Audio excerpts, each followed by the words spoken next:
When fate hasn't dealt you the best hand in life, it's easier to complain than to work to change it. But throughout history, there have been people who just grab the whole deck for themselves, rising from those humble beginnings to seize more power than anyone could have ever thought possible.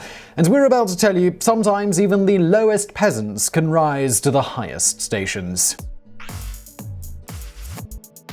Number 10. Catherine I, Russia. Catherine was born in 1684 to a peasant family and orphaned just 3 years later when both parents died from the plague. She was raised by a pastor in Latvia until she was 17 when the Russians invaded and took her captive. Catherine proved to be one of the more valuable acquisitions of the conquest and, thanks to her good looks, was passed around as a favor in the court, eventually being given to Peter the Great in 1705. Somewhat unexpectedly, Peter and Catherine fell in love and she even managed to save his empire from the Turks in 1711, offering her jewels as a bribe and allowing the Russians to retreat rather than face annihilation. Their relationship was marred towards the end by Catherine's alleged affair with William Mons, but Peter had him executed, and they were able to reconcile just before Peter's death. Catherine was his successor, and despite not really having any political ambition, she became the first female emperor of Russia. Number 9. Justin I, Byzantium. Justin I was born in 453 AD and began life as a simple swineherd,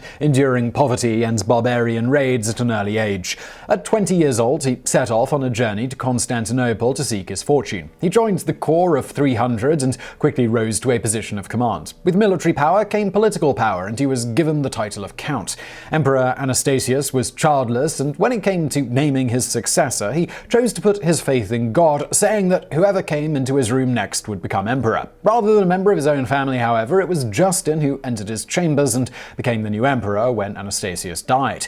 It was a position he never really wanted, and he made that clear to the Pope by writing to him to inform him he had been made emperor against his will. An unwilling, unprepared, and uneducated emperor, he ruled for 9 years and proved that some men are born great and others fall into power arse backwards. Number 8. Diocletian, Rome. Diocletian was the son of a former slave and was born around 245 AD. He embarked on a career in the army, and through a combination of military skill, ambition, and having the good fortune to be favored by the Emperor Carus, Diocletian was able to rise to the rank of commander of the cavalry arm of the imperial bodyguard. When Carus was killed by a bolt of lightning, his sons Numerian and Carinus assumed control of the East and West empires respectively, but it wasn't long before Numerian died. Diocletian won support by killing Aper, the man suspected of having a hand in Numerian's death, in front of all of the troops, and was rewarded with the title of Emperor of the East. Carinus was none too pleased with his brother being succeeded by a bodyguard and moved to meet Diocletian in battle. Unfortunately for Carinus, his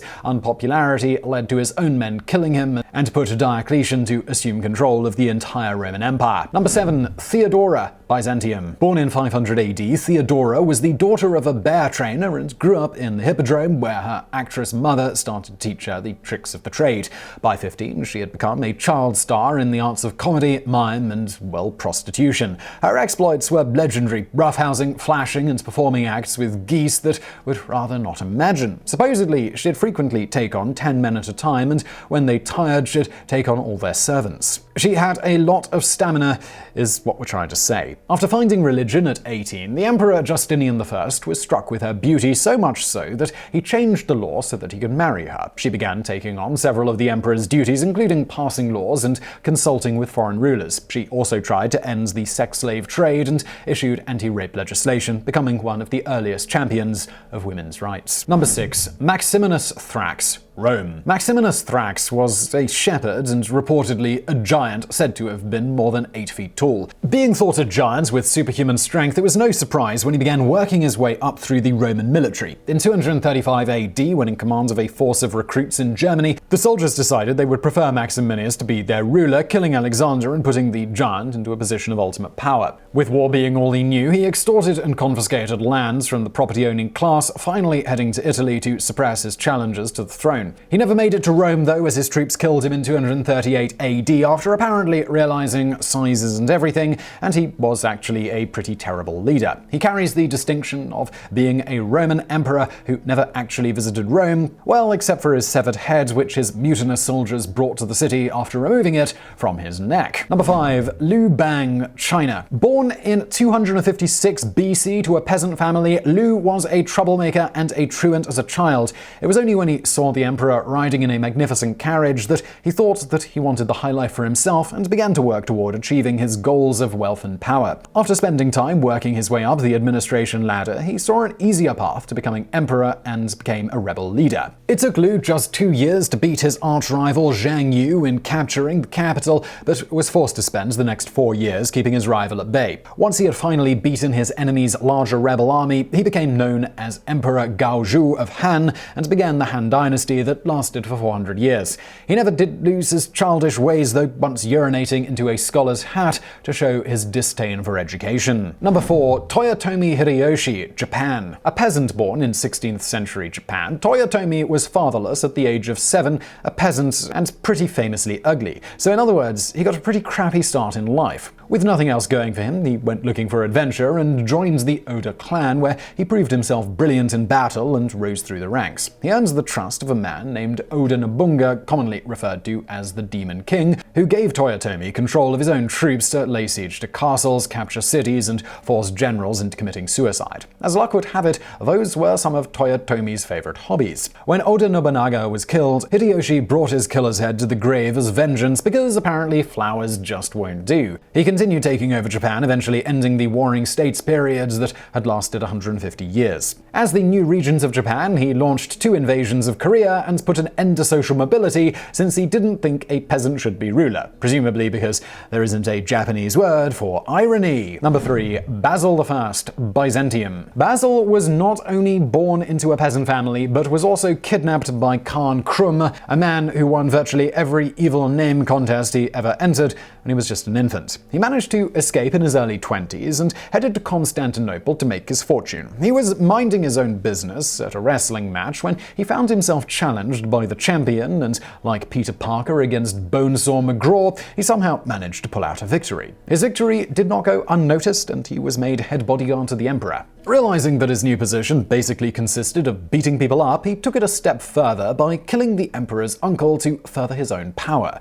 Not stopping there, he then murdered the emperor and took the position for himself in a move that most HR reps would probably frown upon. He ruled for 19 years before his untimely death. Hilariously, he wasn't killed by an assassin, but by a deer getting impaled on the stag's antler and dragged 16 miles. Number 2. Ivaylo the Cabbage, Bulgaria. Ivaylo, who was so poor people actually referred to him as Cabbage, was a late 13th century swineherd in Bulgaria, which just so happened to be a time and place frequented by the rampaging hordes of the Tatars. With Tsar Constantine being of no help, Ivaylo led a group of peasants to stop the desecration of his land and people. After defeating the Tatars, he marched to the capital to show his dissatisfaction at having to do the Tsar's job for him, but rather than change his policy towards peasant protection, the Tsar led his army to slaughter them. Things didn't go as planned, and the peasant army won when Ivaylo personally killed the Tsar in battle. In a move that forever solidified the fact that cabbages apparently come equipped with enormous balls, he then married Constantine's widow to become the new Tsar. Despite only ruling for a year, he won victories against the Byzantine Empire and the Tatars before the nobles overthrew and exiled him,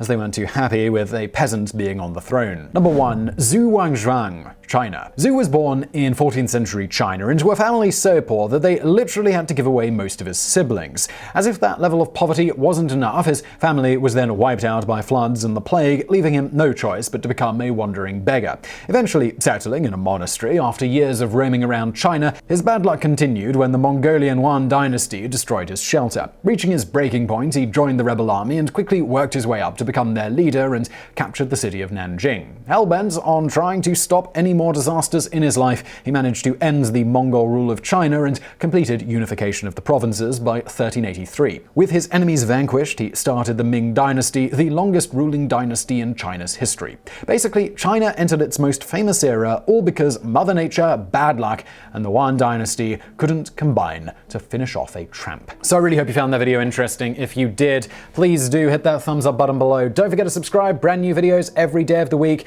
If you like this video, I think you'll like another channel I do called Geographics, all about geography. That is linked to below. And as always, thank you for watching.